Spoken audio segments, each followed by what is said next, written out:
Y en este día viernes llega ya a la pantalla de Televicentro de Anita, la emisión de la mañana del Comercio TV. Así es, mi querido Robert, amigos televidentes, muy buenos días a quienes se integran a esta hora de la mañana, 6:56. Gracias por acompañarnos ya en este viernes, terminando la semana, viernes 11 de marzo. ¿Cómo va el tiempo? 7 grados centígrados en la ciudad de Quito. El día, de acuerdo a lo que ha dicho la autoridad del tiempo, los meteorólogos, será bellecito. ¿Qué nos dice la portada del Comercio? Polémica por ahí. Hay algunas cosas interesantes. Está en pantalla. Paco Moncayo dice: Vladimir Putin se dio un tiro en el pie. Hay nuevo precio referencial de grano super 3,98. Y amnistía, sí hay pacto, pero es débil. Eso dice el diario El Comercio, titulares importantes. Usted lo puede solicitar en su voceador de confianza o en su sitio de abastos.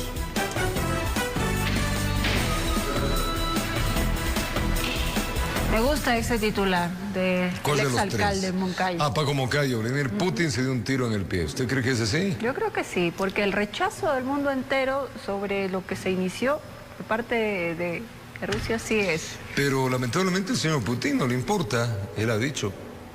Esperemos que el mundo entero reaccione también. Lo que pasa en Ucrania es realmente terrible. Uno ve imágenes desgarradoras, ve cómo, pues, esta era una zona donde supuestamente no debían bombardear, donde hay civiles, habían disidentes. Qué increíble, una maternidad. Terrible. Vemos padres, madres, niños.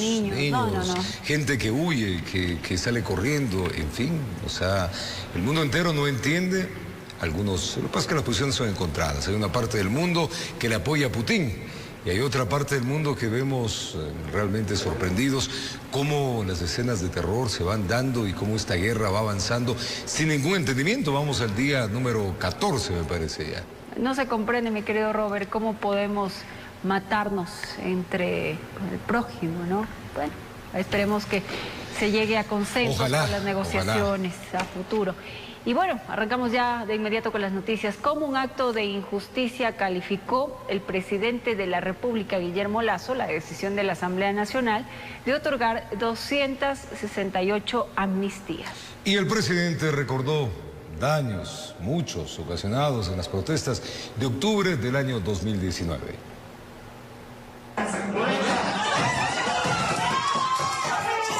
Sin duda alegría para unos, malestar para otros. Paola Pavón, prefecta de Pichincha, estalló de alegría al conocer que la Asamblea Nacional a madrugada de este jueves otorgó amnistías a 268 personas, entre las que está ella. En contraposición, el presidente de la República, Guillermo Lasso, en su cuenta de Twitter expresó: el legítimo derecho a la protesta no puede afectar a otros. La Asamblea Nacional cometió un acto de injusticia. Olvidaron Quito en llamas, familias que perdieron negocios, periodistas agredidos, personas violentadas. Respaldo a los quiteños y a la fuerza pública. Ante la decisión, Diego Ordóñez, consejero presidencial, hizo referencia a que ahí no están todos los que debían estar y están los que no deben estar. El objetivo de la Asamblea Nacional fue el de dar un mensaje de pacificación. Debió haber incluido en la amnistía, como era lo obvio y lo lógico, a todos aquellos que de alguna forma tuvieron participación en esos eventos. Han incluido solo a aquellos que estuvieron en la calle, pero no a aquellos funcionarios públicos, Policía Nacional, Fuerzas Armadas, que estuvieron precautelando el orden y evitando que los desmanes lleguen a mayores. Dejando sentado su malestar y sin poder ir más allá de un cuestionamiento, el régimen analiza algún mecanismo legal que podría ser un indulto para que los miembros de la fuerza pública también sean cobijados con algún beneficio. Al gobierno nacional, en respeto a la independencia de funciones, no le queda opción sino la de respetar, no obstante cuestionar la decisión, solidarizarse con las Fuerzas Armadas, solidarizarse con la Policía Nacional y solidarizarse particularmente con los ciudadanos de Quito, que durante octubre del año 2019 sufrimos los efectos de los actos violentos que se produjeron. Al Ejecutivo se sumó Santiago Guarderas, alcalde de Quito, quien en un comunicado de prensa cuestionó que la Asamblea Nacional, sin realizar un análisis individualizado, concedió amnistías a ciudadanos que destruyeron a Quito, quienes no pueden ser considerados en ningún momento perseguidos políticos, informó Héctor Romero. Y ante las amnistías otorgadas por la Asamblea Nacional a 268 ciudadanos, son varias las personas quienes han criticado esta decisión. Aseguraron que no todos quienes recibieron el perdón lo merecían. Muchos de los indultados por la Asamblea Nacional tienen que ver con los hechos propiciados en las protestas de octubre de 2019, que si bien tuvieron como consigna rechazar el decreto 883 que incrementaba el precio de los combustibles, en varios puntos del país, aprovechándose de la situación, se realizaron actos de violencia. Pero no solo instituciones públicas como la Contraloría fueron destruidas. Como recuerdo de este hecho, queda aún en el techo de esta vivienda decenas de rocas. Sin embargo, lo peor no está ahí, sino en el restaurante que funcionaba en el mismo predio, pues el mismo fue saqueado. Mucha tristeza de un negocio que yo lo hice de a poquito, que desaparezca de un cerrar y abrir de ojos, eso es indignante. Además que todo, ya no tengo la misma edad que tenía ese tiempo, las fuerzas se van perdiendo según los años que pasan. Todavía así se recuerda ese día con dolor y un sabor amargo. Otro ejemplo es Santiago Mancheno, quien perdió miles de dólares en mercadería de bicicletas, pues mientras unos gritaban consignas de rechazo a lo que denominaron un paquetazo, otros a su local ingresaron para sustraerse lo que más pudieron. El gobierno lo que hizo fue darnos un préstamo por el cual sigo pagando, nadie nos regaló nada, nadie nos reconoció nada absolutamente. Y es duro levantarse, más aún con deuda adquirida por situaciones por las que nosotros no tuvimos nada que ver. De ahí que la gente no comprende cómo la legislatura no dividió los casos de quienes fomentaron la destrucción y violencia de aquellos que legítimamente ejecutaron la protesta social. Realmente sí sería bueno que diferencien entre los delincuentes que vinieron acá a robar, a saquear, y personas que tal vez tenían una orientación política diferente. Solo piensan en ellos, en el resto no piensan. Con estos antecedentes vale revisar las noticias de esos días de 2019 para volver a revivir hechos que traspasaron la lógica de la protesta social. Detallamos algunos de esos. La suspensión por más de 2 horas de las actividades del SOTE. Otro más es en Cotopaxi, donde manifestantes ingresaron a distintas fábricas. Varias fueron saqueadas. En 16 fincas florícolas y procesadoras de brócoli, los resultados fueron similares. Informó Javier Rosero. Y con una acción de protección contra la resolución de la Asamblea Nacional, porque violentaría la seguridad jurídica, se podría echar abajo la amnistía aprobada por la legislatura. Originaría que los casos sean revisados uno por uno. Nuevamente el Poder Legislativo está en el ojo del huracán, esta vez porque dejando de lado ideología política hicieron prevalecer intereses propios para con 99 de 92 votos que se requerían. Aplicaron borrón y cuenta nueva al aprobar 268 solicitudes de amnistías. Esto cuando muchas no habrían cumplido los requisitos. Bueno, aquí no hubo ninguna negociación, cada uno también defendía diferentes sectores sociales. Yo creo que primero hay que pedirle a los legisladores que lean los informes. Me preocupa que generen criterios sin antes ni siquiera saber qué es una amnistía. Y es decir, no sabían qué votar. Lo confunden incluso con lo que es un indulto, que es por motivos humanitarios. Y al parecer sí, hace falta conocer la diferencia entre amnistía e indulto. El Partido Social Cristiano cuestiona que no se haya tratado caso por caso. Es decir, hay la posibilidad asambleísta de que esto se revise y se eche abajo. No lo veo posible en la Asamblea, les soy honesto. Pero afuera sí. Podría ser un control posterior si, por ejemplo, como le digo, hay una evidente ilegalidad e inconstitucionalidad en un delito que no podía otorgarse amnistía. Le doy el ejemplo del secuestro. Es en lo que coincide el constitucionalista André Benavides, haciendo referencia a Leonidas Issa y Jaime Vargas, contra quienes existe un proceso legal por supuesto secuestro, en las protestas de octubre del 2019. Porque en efecto el artículo 120, numeral 13 de la Constitución de la República establece ciertas restricciones para que se pueda dar una amnistía, como por ejemplo el que la persona solicitante haya cometido un delito contra la administración pública, un delito de secuestro, un delito en contra de derechos humanos, entre otras circunstancias. Y vemos que en el presente caso se ha ido en contra de esa disposición constitucional. Al supuestamente la Asamblea haber ido más allá de sus atribuciones constitucionales, las amnistías se podrían volver a tratar. Podrían presentar una acción de protección en contra de la resolución que tomó la Asamblea Nacional porque violenta el principio de seguridad jurídica, ya que han beneficiado personas que no podían, por mandato constitucional, acceder a esta amnistía. Informó Héctor Romero. Preste atención, la ciudad de Quito, pues hay accidentes en diferentes vías. En la Manuel Córdoba Galarza, allá hubo un nuevo accidente de tránsito. Esto pues ha caotizado el tráfico en ese sector. Sofía Intimilla nos tiene los detalles. Sofía, buen día.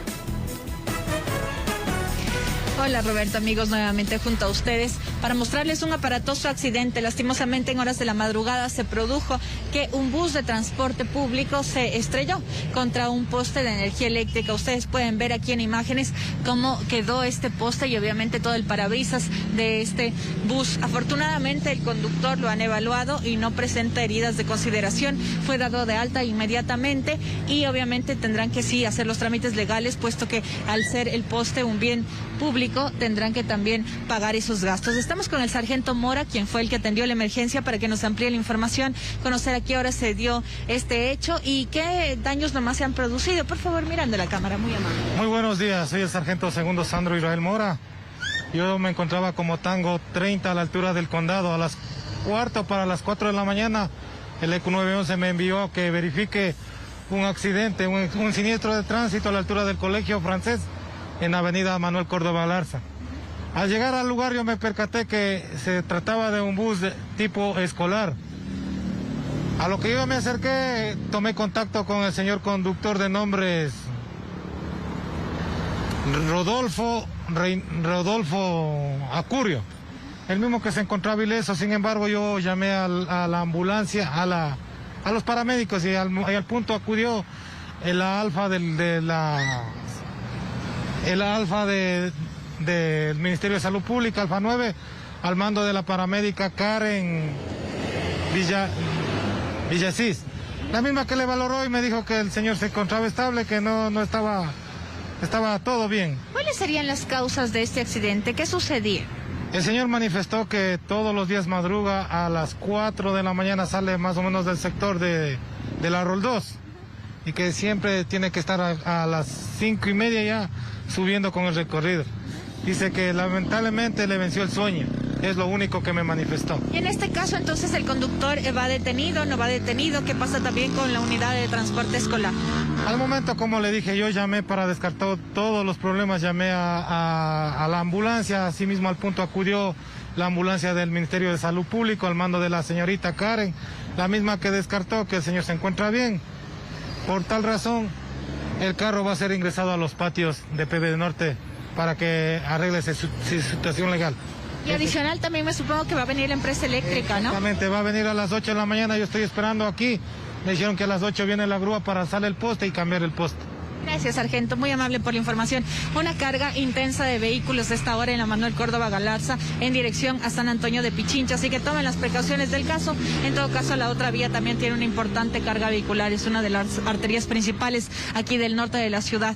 Hay que tomar en cuenta y consideración que a veces el sueño es peligroso, así que descansar las debidas horas, también no exceder los límites de velocidad, salir temprano desde sus hogares es una de las maneras en que se pueden prevenir estos lamentables accidentes que afortunadamente no dejaron ninguna víctima que lamentar. Esta es la información, ustedes continúan con más. Tráfico pesado en ese sector, accidente de tránsito, producto evidentemente del cansancio del conductor y como nos habían manifestado. Vayan con cuidado este día. Tiempo de una pausa y hoy venimos con más.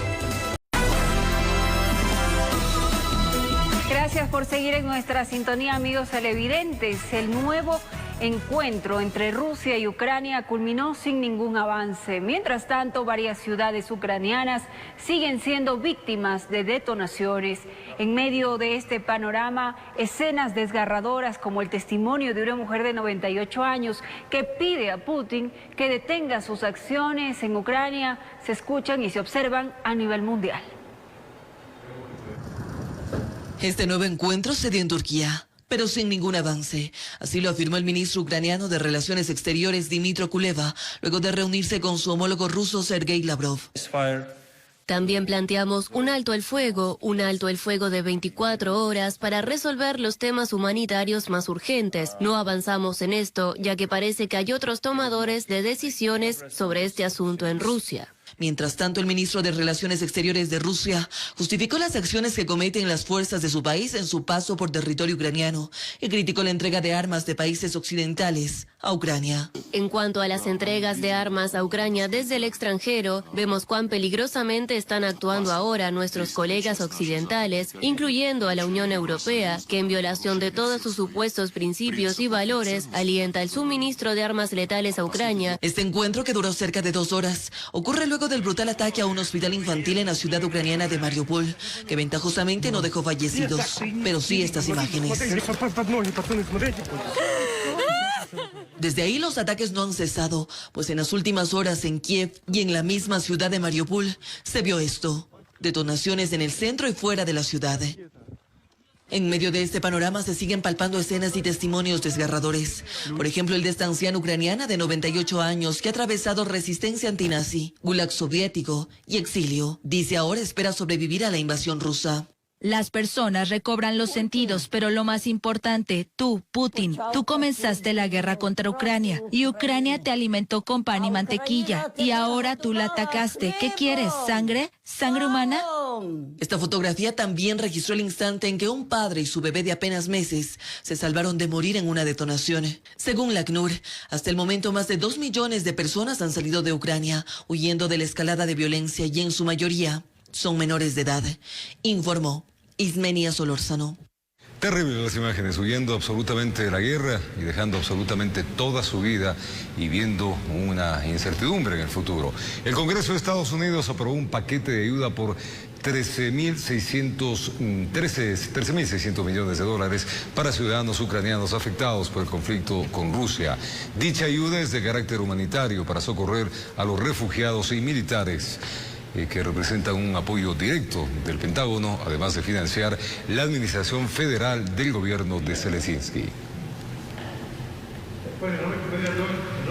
Mientras tanto, Ecuador no tiene previsto coordinar vuelos humanitarios para que los compatriotas que residen en Rusia o en Bielorrusia retornen al país. Varios connacionales se mostraron, preocupados por las limitaciones en el transporte aéreo y las restricciones para enviar y recibir dinero.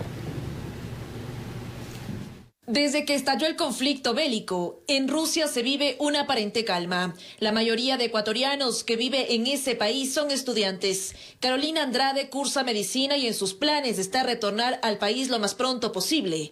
Pero hay limitaciones en el transporte aéreo. Yo no me siento tan segura estando aquí, porque yo no sé qué pueda pasar el día siguiente. Yo creo que sí sería bueno un vuelo humanitario para las personas que quisieran regresarse. Lo que le preocupa a Carolina es la situación económica. Las sanciones contra Rusia tienen los primeros efectos: escasez de productos de primera necesidad y restricciones para enviar y recibir dinero.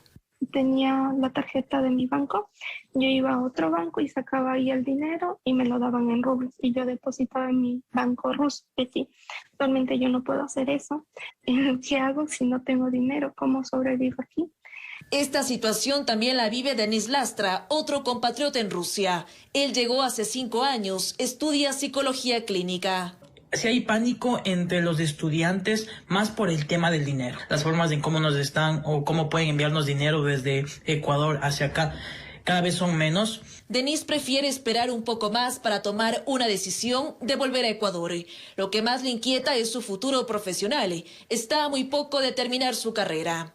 En sí, lo que yo he decidido hacer actualmente es esperar un poco más, esperar la situación.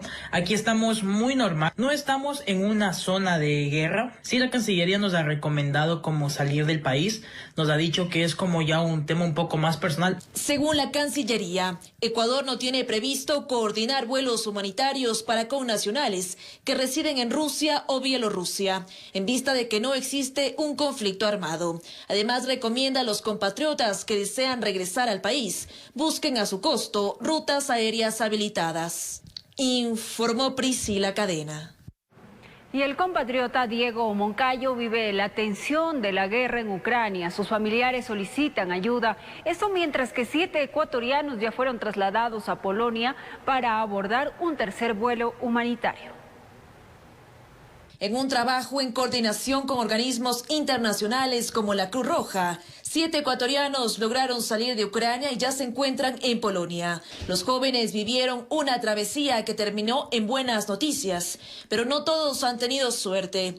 Diego Moncayo continúa atrapado en la ciudad de Shostka, zona de conflicto entre Ucrania y Rusia. De escasez en las tiendas de productos, también podemos observar que en los bancos la gente está muy repleta allí y desea retirar dinero por los cajeros. Diego ha intentado huir de esa ciudad para llegar a un corredor humanitario. Un viaje de cerca de 3 horas, sin contar lo que se encuentra en el camino.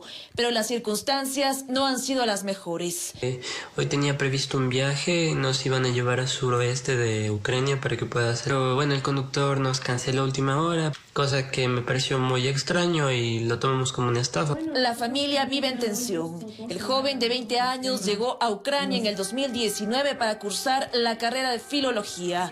Su madre, Janet Mendoza, se siente destrozada, pero no pierde las esperanzas de volver a reencontrarse. Que nos tiene preocupados y la verdad cada día se complica más, pero estamos tratando de estar fuertes por mi hijo, porque necesitamos apoyarle. Sus padres están en constante comunicación con las autoridades de la Cancillería, pero aseguran que las labores no son suficientes. Temen por la vida de Diego, no saben qué puede pasar de un día al otro.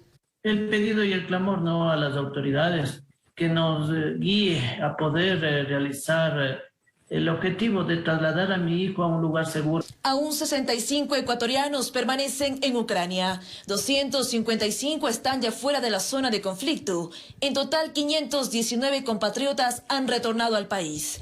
Este fin de semana está previsto un nuevo vuelo humanitario. Informó Priscila Cadena. Y puede contarles que el gobierno nacional presentó un plan de contingencia para la inserción a la educación de estudiantes ecuatorianos que retornaron al país tras huir de Ucrania debido al conflicto bélico con Rusia. ¿Qué pasará con sus estudios? Es la mayor preocupación de los estudiantes ecuatorianos universitarios que huyeron de Ucrania ante el conflicto bélico con Rusia y han retornado al país. Autoridades de la Secretaría de Educación Superior, Ciencia y Tecnología, CENESID, los recibió en un conversatorio en el cual les presentaron el plan de contingencia que han preparado para su reinserción a la educación. El mismo establece, entre otras cosas, becas del 100%. Las becas están establecidas principalmente para universidades privadas. Para acceder a esta reinserción a la educación, los estudiantes primero deberán inscribirse hasta el 18 de marzo. El plan de contingencia cuenta con 4 mecanismos, de acuerdo al avance de estudios en el que se encuentran. El mayor número de estudiantes retornados cursaban medicina. Para quienes se encontraban en una etapa final, indicaron que se trabaja conjuntamente con el Ministerio de Salud para darles alternativas. Ingresar a un internado o hacer su rural, todo el proceso sea de la manera más ágil. Mientras tanto, aquellos que tenían gran parte de niveles aprobados podrán hacer una homologación para ingresar a otra institución. Un mecanismo de transferencia a una universidad de las horas académicas que ustedes hayan realizado. Sin embargo, también es posible que se rinda un examen de conocimientos. Finalmente, quienes cursaban un primer semestre o estaban por ingresar a la universidad deberán rendir la prueba Transformar. Como incentivo tendrán 20 puntos como medida de acción afirmativa.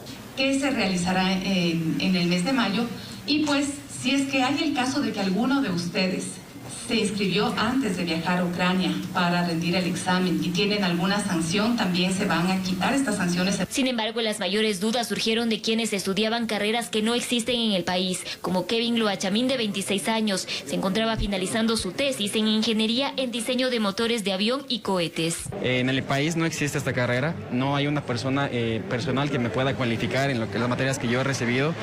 Y por esa razón solamente voy a esperar a que me den una solución. Tienen la opción de buscar carreras alternativas que sean similares, por ejemplo en ingeniería aeronáutica, quizás ellos podrían seguir una ingeniería mecánica o el campo de las ingenierías como tal, considerando que esa oferta no está disponible en el país. En el caso que no sea posible insertarse a una carrera similar, las autoridades no descartan una beca en otro país. En Quito informó Adriana Rojas. Varios ministros de Estado dialogaron con gremios educativos. Desde el gobierno se anunció el acceso de categoría y 25 horas pedagógicas, esto dentro de un acuerdo ministerial, cuyo objetivo es cumplir con la ley y mejorar las condiciones de los docentes. A la reunión acudieron varios ministros de Estado, entre ellos la ministra de Educación y el ministro de Finanzas. Reunión con representantes de 15 gremios de la docencia. En el diálogo se trató los ascensos de categoría. Y esto se lo hace dentro de la lógica de tener finanzas públicas ordenadas y dentro de la disponibilidad presupuestaria. Este tendría un impacto fiscal del 2021 de $6.250.629. Beneficiaría a 9.489 docentes. Los requisitos que deben cumplir los docentes para acceder a este beneficio son contar con un título de educación superior registrado en el CENESID, certificar los años de experiencia en función de la categoría, 330 horas de formación continua y haber aprobado la evaluación docente 2016-2021. Se receptarán entonces las solicitudes, publicación de resultados, apelación, entre otros. Que ya el incremento salarial al que serían beneficiados los docentes que ascienden de categoría en el escalafón se haga vigente el 1 de julio de 2022. En presencia de los docentes, además, se firmó el acuerdo ministerial en base a las horas pedagógicas. En el documento consta que la jornada de trabajo será de 40 horas semanales. Su implementación, la implementación de las 25 horas pedagógicas será obligatoria a partir del nuevo inicio de año lectivo en régimen costa y el próximo año lectivo en régimen Sierra Amazonía. Cada hora pedagógica se traduce en 40 minutos. Habrá 5 periodos de acompañamiento educativo, 10 horas reloj dentro de la institución para atención a padres y planificaciones y otras 10 horas para que se puedan trabajar ya sea dentro o fuera de la institución educativa en preparación de clases. Informó Marilyn Jaramillo. Y en el marco de las actividades del presidente Guillermo Lasso en Chile, el jefe de Estado se reunió con el mandatario de ese país, Gabriel Boric. En la cita se afianzó las relaciones de cooperación entre ambos países. Asimismo, se reunió con el presidente de Perú, Pedro Castillo, con quien analizó las acciones contra la minería ilegal. El presidente Lasso y su homólogo de la República Dominicana, Luis Abinader, fueron testigos de honor de la suscripción de acuerdo de servicios aéreos. Además, el primer mandatario expuso en Chile las posibilidades de inversión para Ecuador. Concluyó la recepción de argumentos y cargo y descargo en la solicitud de juicio político en contra del Contralor General del Estado. El ponente Ronnie Aliaga argumentó sus acusaciones, mientras que el Contralor Carlos Riofrío se defendió de las mismas. Este jueves llegó a la Comisión de Fiscalización el Contralor Carlos Riofrío en el marco del juicio político en su contra por un supuesto incumplimiento de funciones. La parte acusadora, el legislador de UNES, Ronnie Aliaga, quien argumentó su acusación contra el funcionario. El comportamiento del señor Carlos Riofrío deja ver la voluntad de no cumplir con la regulación contenida en la ley y una sospechosa alineación política que resultó en más de 10.000 procesos de contratación que no contengan su informe de pertinencia previo. Es decir, un documento obligatorio que las entidades del sector público deben solicitar previo a iniciar un proceso de contratación. Fue el turno del Contralor. Él se defendió de las acusaciones a las que llamó infundadas y dijo haber actuado en el marco de la ley. Desde el 16 de agosto del 2021, la emisión de los informes de pertinencia se efectúa bajo las regulaciones establecidas en los reglamentos a la Ley Orgánica del Sistema Nacional de Contratación Pública y de la Ley Orgánica de la Contraloría General del Estado, que fueron reformados por el presidente de la República. Aseguró haber cumplido a cabalidad sus funciones. Porque desde el 28 de junio del 2021 hasta el día de hoy, los valores recaudados a través de coactivas se incrementaron en más de 350% respecto del año 2020. Una vez concluida esta etapa, la Comisión de Fiscalización emitirá un informe en el cual se recomendará o no el juicio político en el Pleno o su archivo. Informó Marilyn Caramilla. Mañana de viernes, acompañándoles en esta emisión. Buen provecho en el desayuno. Lamentables noticias para un grupo de trabajadores de Anita. Así es, querido Robert, una nueva tragedia enluta a la capital. Esta vez un accidente en un montacargas al norte de Quito dejó 5 trabajadores de la construcción fallecidos. Lamentable, en tanto, una persona que fue rescatada con vida se encuentra en un hospital en condiciones estables. Veamos. La tragedia ocurrió en este edificio ubicado en el sector de La Carolina, al norte de la capital. Aquí, según testigos, 6 trabajadores se encontraban en un ascensor de construcción cuando este se desplomó. Presumen que fue del piso número 11. No, un golpe nomás. Yo estaba en el almuerzo y salí a ver, ya no se sabe nada más qué pasó. Instantes después llegaron miembros del cuerpo de bomberos con la intención de socorrer a las víctimas. Pero de los 6 trabajadores, 5 murieron. Nosotros como Cuerpo Bomberos sacamos del lugar a una persona viva, la misma que fue evaluada y transportada a una casa de salud. Estaba con Glasgow 14, estaba consciente, tenía problemas tenía fractura en las 2 extremidades inferiores. Por ahora las causas de este incidente aún son desconocidas, por eso las autoridades trabajan en las investigaciones. Son trabajadores, no sabemos de qué altura estaban, no sabemos en qué piso estuvieron, estaban 5 personas, 6 personas. 5 muertas y un vivo. Las edades de los fallecidos aún se desconocen, informó Ismenia Solórzano. Y un ciudadano que ayudaba a solucionar un desperfecto en un tráiler en el paso elevado de la vía perimetral en la ciudad de Guayaquil murió al caer del puente. Este lamentable hecho ocurrió cuando otro cabezal con la plataforma impactó al que se encontraba estacionado y este, a su vez, producto del golpe, pues lanzó al hombre al vacío.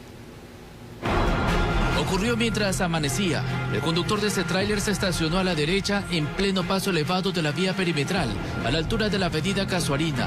Él explicó los motivos. Desgraciadamente se me desenganchó el chasis y cayó ahí.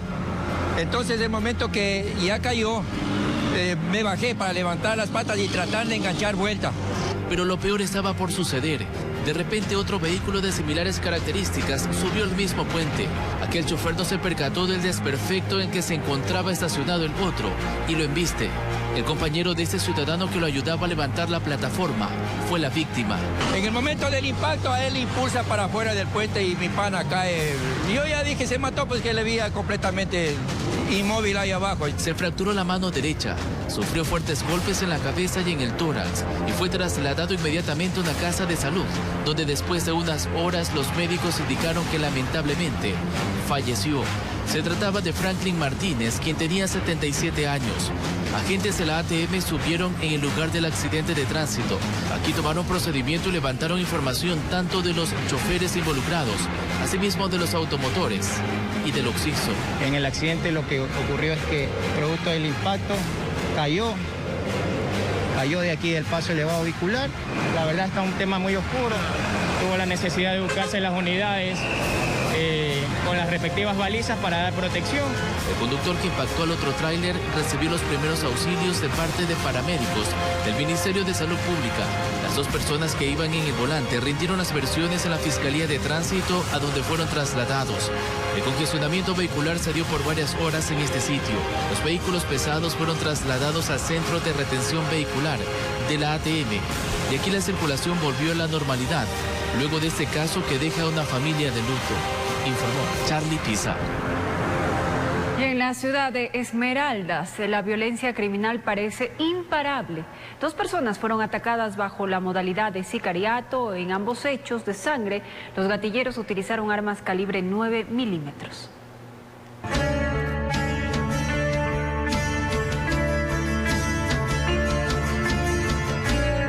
como están las cosas, al parecer no hay quien ponga un alto a las muertes violentas y atentados criminales en Esmeraldas. En el sector de San Rafael, sur de la ciudad, un hombre de aproximadamente 24 años de edad fue abatido a tiros por sujetos que se movilizaban a bordo de una motocicleta. Ya tenemos los indicios más de las características de esta motocicleta que fue, ya están desplegados nuestras unidades sobre la ciudad. El cuerpo quedó tendido a un costado de la vía. Algunos testigos revelaron a la policía que vieron al copiloto disparar por varias ocasiones mientras el difunto intentó correr y escapar de las balas asesinas. La policía reveló que en un 95% los atentados criminales se cometen a bordo de motocicletas. Que exista una ordenanza y ante todo un reglamento para la aplicación de esta ordenanza para prohibir o dar o normar la situación de la circulación de dos personas en motocicletas. En el lugar, elementos de criminalística levantaron al menos 10 indicios balísticos calibre 9 milímetros. El difunto fue identificado. No se reveló si tenía antecedentes. Lo que tenemos la información es que el señor se encontraba en un local de motocicletas. Minutos antes, en la misma ciudad, en el sector de la Parada 9, centro de Esmeraldas, el libreto se repetía. Un hombre fue atacado por sujetos a bordo de una motocicleta. La víctima fue alcanzada por varios proyectiles. Malherido fue llevado hasta una casa de salud, donde permanece con pronóstico reservado. A nivel nacional estamos en tercer puesto, creo que es un puesto que nadie lo quiere. Pero lamentablemente estamos y tenemos que tomar cartas en el asunto. En medio de los ataques criminales, la ciudadanía, que a gritos pide que alguien pare las matanzas. Hacemos el llamado al gobierno que tome ya cartas en el asunto, a la Asamblea Nacional que cambie las leyes, que amparan más al delincuente que al ciudadano bueno. Una supuesta guerra entre bandas delictivas que al parecer tiene para largo. En Quito informó Iván Casamen. Lamentable lo que pasa allá en Esmeraldas. Un hombre fue ajusticiado por habitantes de 10 comunidades indígenas de Pastaza. Luego de encontrarlo robando en un domicilio, decidieron castigarlo por cuenta propia. Así, desnudo y amarrado a un poste de luz luego de ser llevado caminando por cerca de 1 kilómetro, un presunto ladrón fue castigado por indígenas de comunidades periféricas de Tarqui, parroquia rural ubicada a 3 kilómetros al sur de Puyo, en Pastaza. Dicen que le encontraron en delito flagrante. Le ortigamos, le pusimos aquí y ya más un poquito nos faltó gasolina para quemarla, porque eso vamos a hacer. En el lugar del castigo quedan evidencias del hecho, ropa como algunas pertenencias del ajusticiado, ramas de la ortiga con la que le azotaron. No hacen nada, entonces nosotros vamos a hacer el castigo. Es la reacción popular frente al incremento de hechos delictivos. Señalan que llegan a sus casas cuando salen a trabajar y se llevan todo cuanto encuentran: enseres, electrodomésticos, motosierras, herramientas y hasta animales domésticos. La inseguridad en estos sectores ha ido creciendo de manera que ustedes no se pueden imaginar. No podemos dejar nuestras cosas que se han obtenido de manera sacrificada. Cansados de ser un blanco de la delincuencia, resolvieron montar un control en su vía de acceso. Allí se verificará quiénes ingresan, si no son del lugar, a qué llegan y qué llevan. Esta medida la ejecutan portando sus tradicionales lanzas. La seguridad va a rondar, cuidar las casas, nos va a seguridad a nuestras casas, a nuestros hijos, a nuestras hijas que estamos aquí. Esta es una advertencia que la hacen, pero que no solo es una consigna, sino que la pondrán en práctica en adelante. Todo ladrón cogido será ladrón quemado. En las autoridades parroquiales hay preocupación por el crecimiento de los niveles de delincuencia y buscan poner en práctica algunas medidas para revertir el clima de inseguridad en el sector. El patrullaje por los alrededores de aquí de la parroquia y los barrios aledaños, la colocación de un ojo de águila aquí dentro de la parroquia Tarqui. Los casos de linchamiento a presuntos delincuentes se repiten. La ciudadanía busca reprender a los implicados en actos delictivos con sus propias manos, como un castigo para ver si así baja la ascendente curva delictiva, informó Edwin Fernández. Así están en varias provincias del Ecuador y en Quito ni se diga. La policía realizó la detonación controlada de un artefacto explosivo que había sido colocado por desconocidos en los exteriores de una vivienda en el sur de la ciudad de Guayaquil. Las autoridades investigan inmediatamente este hecho.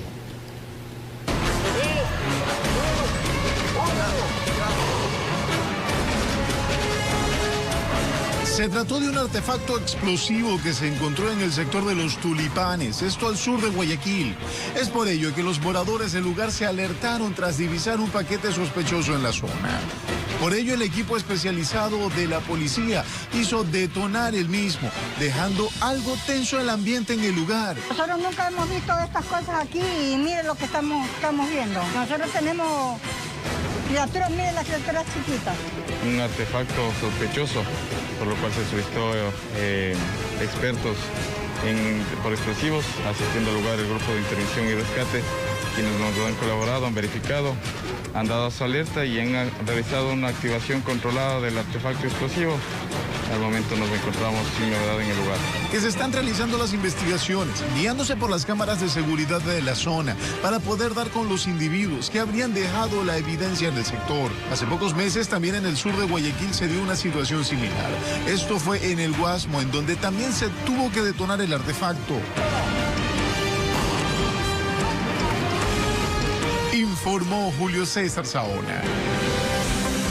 Y al regresar en Argentina, y los 9 millones de habitantes de la ciudad de Changún, en el noroeste de China, han sido confinados por un aumento de casos de COVID-19.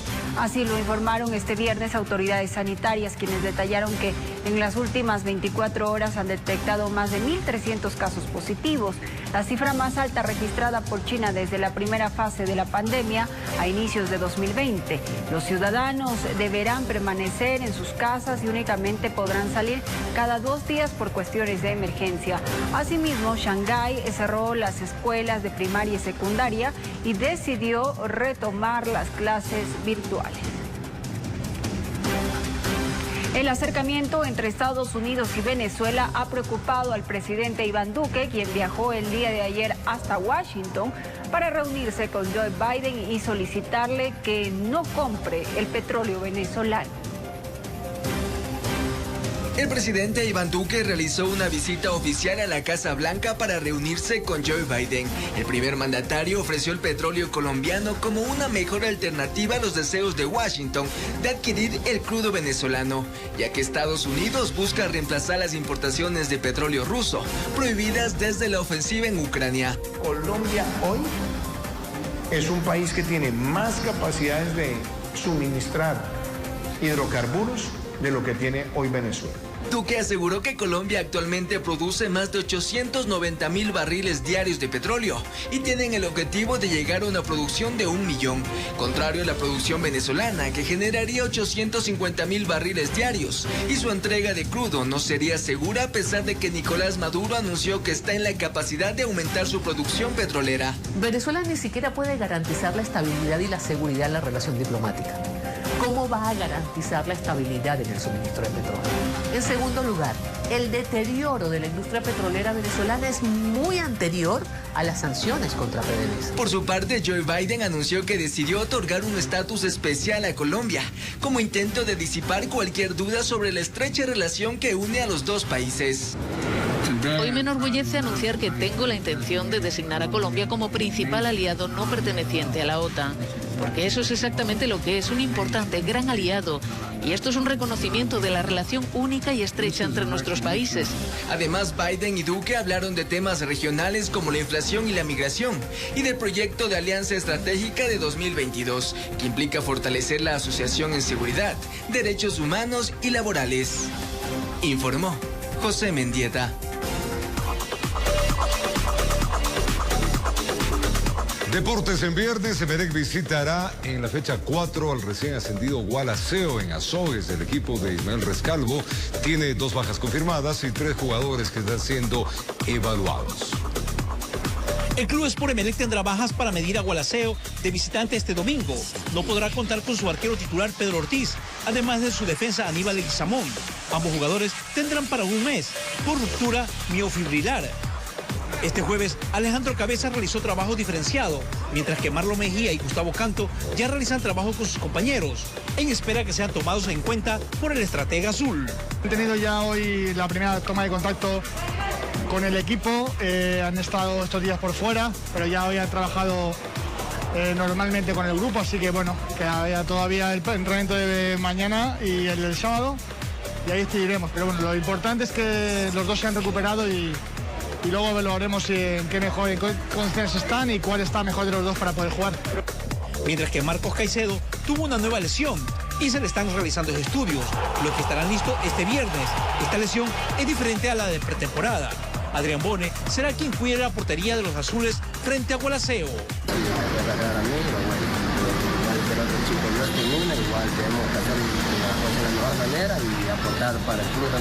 Sobre las elecciones del club, en junio se realizarán. En los próximos días se nombrará el Tribunal Electoral y ellos deberán convocar a elecciones en un periodo de 60 días, informó Antonio Reyes. Bueno, y Barcelona tiene que disputar 2 partidos en menos de 72 horas. El sábado recibirá Independiente en la fecha 4 de Liga Pro y el martes se juega el pase de grupos de la Copa Libertadores. Veamos. Barcelona tiene un nuevo jugador en sus filas. Se trata de Jason Mina, defensa central de la Mini-Tri, sub-20. Jorge Célico conoce las condiciones del jugador al haberlo dirigido en la selección. El defensa reemplaza a Josué Quiñones. Los toreros este fin de semana enfrentarán a Independiente del Valle. Encuentro de dominado el partido de la fecha. Los toreros tendrán una baja. Se trata de Byron Castillo, que no se recupera de su molestia muscular. Los toreros se juegan el liderato frente a los actuales campeones de Liga Pro. Si Barcelona triunfa, se mantendrá como firme puntero, mientras que los del Valle, el triunfo los impulsará hacia los primeros lugares. El estratega Renato Paiva reconoce que Barcelona tiene un desgaste en sus jugadores por estar enfrentando 2 torneos. Un partido súper difícil, un adversario súper difícil que nos va a exigir mucho y nos va a exigir otra vez que estemos 90 minutos o 95 o 6, lo que sea, a tope en todos los momentos del juego. Barcelona nos va a exigir eso. Barcelona para este encuentro solicitó VAR y que el referee extranjero se encargue de esta tarea. El partido entre Barcelona e Independiente será este sábado a las 20 horas en el estadio Banco Pichincha, informó Antonio Reyes. Enfrentamientos parejos en la Europa League. El Barça no pudo romper el 0 en el Camp Nou frente al Galatasaray. Y pues el Bayer Leverkusen de Piero Hincapié perdió 3-2 con el Atlanta.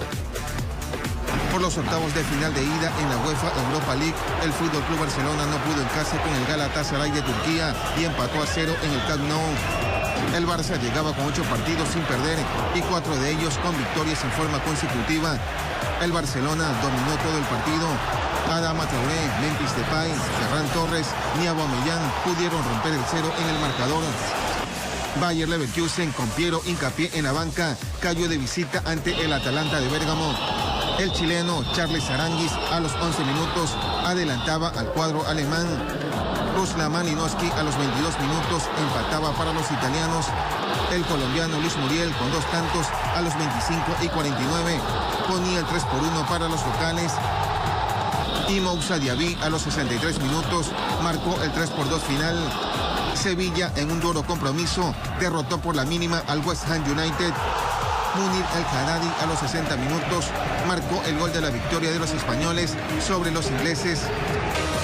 Mientras que en la UEFA Conferencia League, también por los octavos de final de ida, Roma de José Mourinho derrotó 1-0 de visita al Vitesse en Holanda. Olympique de Marsella superó 2-1 al Basilea de Suiza. Y el PSV de Holanda, en un emocionante partido, empató 4-4 con el Copenhague. Informó José Borbor.